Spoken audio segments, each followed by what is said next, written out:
मेरे दोस्तों, बेलियो ते बुजुर्गो, शायर नज़ीर सुल्तानी सलाम अर्ज करदा है ते GS स्टूडियो पेश करदा है दास्तान सिकंदर आजम ते राजा पोरस। इस दास्तान की फरमाइश करते ने अमान सलाले तो चौधरी मोहम्मद शरीफ, अड्डा बेगपुर तो मोहम्मद मोहसन, शेखुपुरा तो नन्ना टाइगर मुगल, अली मुगल, रफीक मुगल, मानी हंजरा ते लाड़ा, कैनेडा तो बिल्लू शाह, अड्डा मांगटा वाले तो राणा अब्दुल्ला ते मास्टर मोहम्मद शफीक, पिंड कंग तो राणा अदनान, गोजरे तो मलक अरशद रंगवाला, रसूलपुर जट्टा तो अजमल हुसैन, खानगाह डोगरा तो सुबान पट्टी ते चमन पट्टी, चढ़दे पंजाब तो बिटू लहरी, चढ़दे पंजाब तो कुलविंदर सिंह, सकून भगत, धर्मपाल मोर, इटली तो जफर बबली पट्टी, चौधरी आमर विरक बुतालिया, स्पेन तो राणा शबीर, चढ़दे पंजाब तो बब्बू बराड़, पिंड सरैचा तो फरियाद अली रहमानी, फैसलाबाद तो मोहम्मद रियाज रहमानी, कालेवाला चीमा तो जकाउल्ला चीमा, रावलपिंडी तो राणा जाफर। मैं इन्हां सारियां दोस्तां दा शुक्रगुजार हाँ जिहड़े साडियां दास्तानां सुणदे ने ते सानू फोन करके फरमाइशां करदे ने। ते हुण आउने आ असीं अपनी अज दी दास्तान वाले। मेरे सजणों, सिकंदर आजम जिन्हें ईरानी सल्तनत के टुकड़े टुकड़े कर दिते सन, ईरानी सल्तनत जिहड़ी उस वेले दी सुपर पावर सी, टोटे टोटे हो के सिकंदर दे घोड़ियां दे सुम्मां थले जा पई। जदों सिकंदर ने ईरान फतह कर लिया ते उन्हें सोचा क्यों ना हिंदुस्तान नूं फतह कीता जाए। वो एक नाकाबले शिकस्त लश्कर लैके हिंदुस्तान वाल टुर पिया। ओदी सोच सी भई ईरान जी सुपर पावर ओदे अगे रेत दी दीवार बन गई। हिंदुस्तान जिहड़ा छोटी छोटी कई रियासतां विच तकसीम है, इहदे अगे किहड़े बाग दी मूली है। वो पूरे हिंदुस्तान ते कब्जा करके यूनान दा झंडा लाउणा चाहुंदा सी। इसे सोच नाल सिकंदर दीयां फौजां को हिंदू कश दे पहाड़ां विचों लंघ के, खैबर दरवाज़ों लंघ के पंजाब दी धरती ते कदम रखदियां ने ते टैक्सला ते चढ़ाई कर देंदियां ने। जंग तो पहलों ही टैक्सला दा राजा अंबी सिकंदर दे सामने गोडे टेक देंदा है ते सिकंदर तो डरदियां राजा अंबी रहम दी अपील करदा है ते नाले कई कीमती तोहफे ते कई सौ हाथी सिकंदर नूं तोहफे विच देंदा है, जिहदे नाल सिकंदर दी फौज होर ताकतवर हो जांदी है। टैक्सला फतह करन तो बाद सिकंदर दरियाए जेलम ते चनाब दे दरमियान एक अजीम सल्तनत पैंदी है जिहदा हुक्मरान राजा पोरस सी। सिकंदर राजा पोरस नूं पैगाम घल्लदा है। अगो राजा पोरस की कहंदा है, सादक पट्टी पेश करदा है, लाला जी रिकॉर्ड करदे ने ते शायर नज़ीर सुल्तानी लिखदा है। सिकंदर आन चढ़ाई कीती हिंदुस्तान ते यारो, टैक्सले दा राजा कहंदा मैनू जी ना मारो, मैनू जी ना मारो। ओ ले लो हाथी कोड़े में तो मेरी बख्शो जान, जंग लड़न लई में तो ले लो पावे होर जवान, पावे होर जवान। ओ फतेह करके टैक्सले नूं ते फौजा गया, सिकंदर आजम फौजा यारो अगे होर वधाया, अगे होर वधाया। जेलम दे दरे आदे कंडे आके डेरा लाउंदे, राजे पोरस नूं खत लिख के ओ यार कलाउंदे, ओ दे वल कलाउंदे। मैं सिकंदर आजम जिन्ने फतेह दे झंडे लाए, मैं बहादुर फौज बहादुर अगे कोई ना आए, अगे कोई ना आए। ओ तेनू हुक्म मैं राजा मेरे कोल जे आए, बख्शा तेरी जान मैं राजा जे तू सिर चुकावें, जे तू सिर चुकावें। राजा पोरस आखन लगा कौन केड़ा है फाते, लगू तेनू पता सिकंदरा हत्थां विच हथ पाके, हत्थां विच हथ पाके। मैं नी करनी ताबियादारी ना मैं सिर चुकावा, करके वेख ले हमला आके तेनू राय पावा, तेनू राय पावा।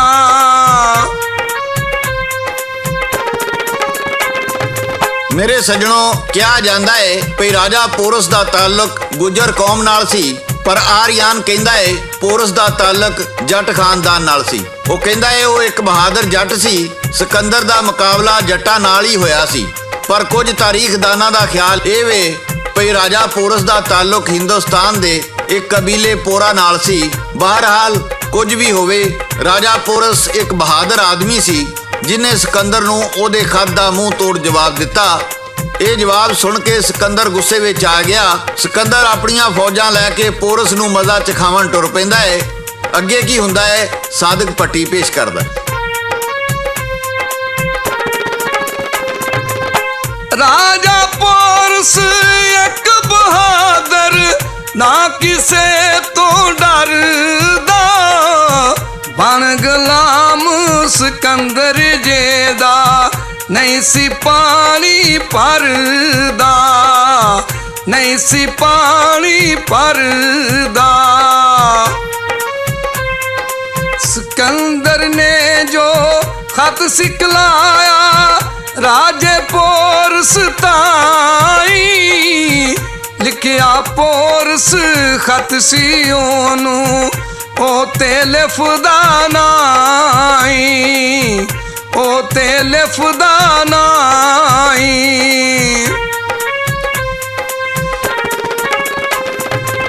सुन जवाब सिकंदर ओदा गुस्से दे विच आया, लैके अपनियां फौजां ते पोरस दे वल आया, पोरस दे वल आया।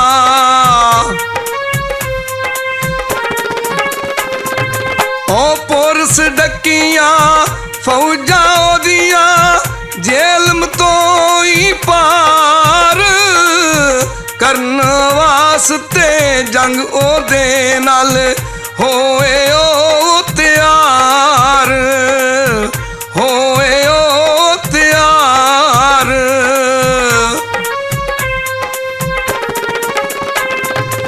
खूब लड़ाई होई ओथे पोरस ना हार मनी, एक वारी ते फौज सिकंदर दी हो गई यारो वन्नी, हो गई यारो वन्नी।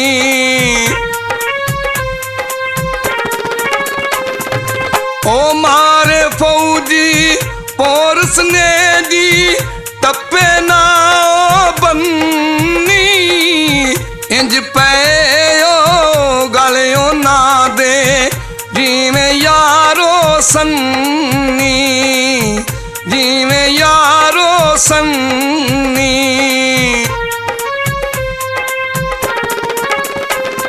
ਪੋਰਸ ਤੇ ਸਿਕੰਦਰ ਦੀਆਂ ਫੌਜਾਂ ਦਰਿਆਏ ਜੇਲਮ ਤੇ ਇੱਕ ਦੂਜੇ ਦੇ ਸਾਹਮਣੇ ਆ ਜਾਂਦੀਆਂ ਨੇ। ਦੋਹਾਂ ਦੇ ਦਰਮਿਆਨ ਖੂਨ ਰੇਜ਼ ਜੰਗ ਹੁੰਦੀ ਏ। ਰਾਜੋੜੀ ਦੇ ਰਾਜਾ ਨੇ ਪੋਰਸ ਦੀ ਮਦਦ ਕਰਨ ਦਾ ਵਾਅਦਾ ਕੀਤਾ, ਪਰ ਉਹ ਮੌਕੇ ਤੇ ਆਪਣੀਆਂ ਫੌਜਾਂ ਲੈ ਕੇ ਨਾ ਆਇਆ। ਦੂਸਰੇ ਪਾਸੇ ਟੈਕਸਲਾ ਦੇ ਰਾਜੇ ਅੰਬੀ ਨੇ ਸਿਕੰਦਰ ਦੀ ਮਦਦ ਹਾਥੀਆਂ ਤੇ ਘੋੜਿਆਂ ਤੇ ਫੌਜੀਆਂ ਨਾਲ ਕੀਤੀ। ਰਾਜੋੜੀ ਦੇ ਰਾਜੇ ਨੇ ਸਿਕੰਦਰ ਨਾਲ ਅਮਨ ਮੁਆਹਦਾ ਕਰ ਲਿਆ। ਖੈਰ ਸਿਕੰਦਰ ਨੇ ਵੇਖਿਆ ਵੀ ਇਸ ਦਰਿਆ ਤੋਂ ਪਾਰ ਜਾਣਾ, ਪੋਰਸ ਨੂੰ ਸ਼ਿਕਸਤ ਦੇਣਾ ਉਹਦੇ ਵੱਸ ਵਿੱਚ ਨਹੀਂ। ਉਹਨੇ ਇੱਕ ਚਾਲ ਚਲੀ। ਉਹਨੇ 17 ਮੀਲ ਦੂਰ ਜਾ ਕੇ ਦਰਿਆ ਪਾਰ ਕੀਤਾ, ਜਿੱਥੇ ਪੋਰਸ ਫੌਜ ਦਾ ਇੱਕ ਛੋਟਾ ਜਿਹਾ ਦਸਤਾ ਤਾਇਨਾਤ ਸੀ, ਜਿਹਦੀ ਕਿਆਦਤ ਪੋਰਸ ਦਾ ਪੁੱਤਰ ਕਰ ਰਿਹਾ ਸੀ। ਇਸ ਛੋਟੇ ਜਿਹੇ ਦਸਤੇ ਨੂੰ ਸਿਕੰਦਰ ਦੀ ਫੌਜ ਨੇ ਛੇਤੀ ਫਤਹ ਕਰ ਲਿਆ ਤੇ ਇਸ ਹਮਲੇ ਵਿੱਚ ਪੋਰਸ ਦਾ ਬੇਟਾ ਵੀ ਮਾਰਿਆ ਗਿਆ। ਮੰਡੀ ਬਹਾਉਦੀਨ ਦੇ ਨੇੜੇ ਸਿਕੰਦਰ ਤੇ ਪੋਰਸ ਦੀਆਂ ਫੌਜਾਂ ਦਾ ਆਮਣਾ ਸਾਹਮਣਾ ਹੋਇਆ ਤੇ ਖੂਨ ਦੀਆਂ ਨਦੀਆਂ ਵਗ ਗਈਆਂ। ਪਹਿਲੋਂ ਤੇ ਸਿਕੰਦਰ ਦਾ ਭੱਲਾ ਭਾਰਾ ਰਿਹਾ। ਪੋਰਸ ਨੇ ਆਪਣੇ ਕਈ 100 ਹਾਥੀਆਂ ਨਾਲ ਸਿਕੰਦਰ ਦੀ ਫੌਜ ਤੇ ਹਮਲਾ ਕੀਤਾ। ਸਿਕੰਦਰ ਦੇ ਘੋੜਿਆਂ ਤੇ ਪੈਦਲ ਫੌਜੀਆਂ ਵਿੱਚ ਭਗਦੜ ਮਚ ਗਈ। ਸਿਕੰਦਰ ਦੇ ਕਈ ਫੌਜੀ ਮਾਰੇ ਗਏ। ਇਹ ਜੰਗ ਦਾ ਹਾਲ ਬਿਆਨ ਕਰਦੇ ਨੇ ਸਾਦਕ ਪੱਟੀ ਬਾਗ ਮੋੜ ਵਾਲੇ।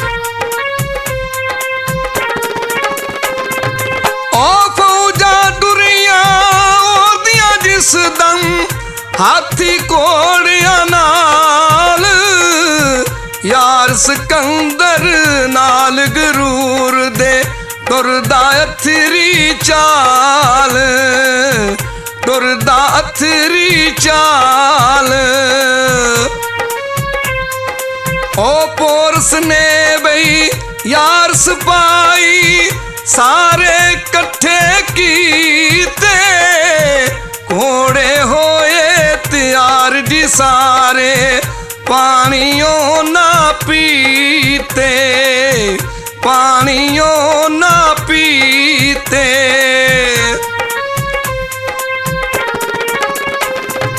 ਸਿਕੰਦਰ ਲੈ ਫੌਜਾਂ ਯਾਰੋ ਵਿੱਚ ਮੈਦਾਨ ਦੇ ਆਉਂਦਾ, ਪੋਰਸ ਆ ਕੇ ਸਾਹਮਣੇ ਯਾਰੋ ਉਹਦੇ ਨਾਲ ਟਕਰਾਉਂਦਾ, ਉਹਦੇ ਨਾਲ ਟਕਰਾਉਂਦਾ। ਕਰ ਚੜਾਈ ਫੌਜ ਸਿਕੰਦਰ ਹਮਲਾ ਯਾਰੋ ਕਰਦੀ, ਪਰ ਉਹਨਾਂ ਤੋਂ ਫੌਜ ਪੋਰਸ ਦੀ ਨੀ ਸੀ ਯਾਰੋ ਡਰਦੀ, ਨੀ ਸੀ ਯਾਰੋ ਡਰਦੀ। ਹਾਥੀਆਂ ਨਾਲ ਚੜਾਈ ਕੀਤੀ, ਡਰ ਕੇ ਸਭੇ ਦੌੜੇ, ਭੱਜੇ ਪਿਛਾਂ ਦੁੰਬ ਦਬਾ ਕੇ, ਦੰਦ ਹੋ ਜਦ ਕੌੜੇ, ਦੰਦ ਹੋਏ ਜਦ ਕੌੜੇ। ਯੂਨਾਨ ਦੀ ਤਰੀਕੇ ਦੱਸਦੀ ਹਾਰ ਪੋਰਸ ਨੂੰ ਹੋਈ, ਮੁੜਿਆ ਜਦੋਂ ਸਿਕੰਦਰ ਪਿਛਾਂ ਮੰਨਦਾ ਨੀ ਸੀ ਕੋਈ, ਮੰਨਦਾ ਨੀ ਸੀ ਕੋਈ। ਉਹ ਦਿੱਤੀ ਕਹਿਣ ਸਿਕੰਦਰ ਮਾਫੀ ਪੋਰਸ ਤਾਈ ਯਾਰੋ, ਲੜਿਆ ਨਾਲ ਬਹਾਦਰੀ ਦੇ ਜੀ, ਜਿੱਤੋਂ ਪਾਵੇਂ ਹਾਰੋ, ਜਿੱਤੋਂ ਪਾਵੇਂ ਹਾਰੋ।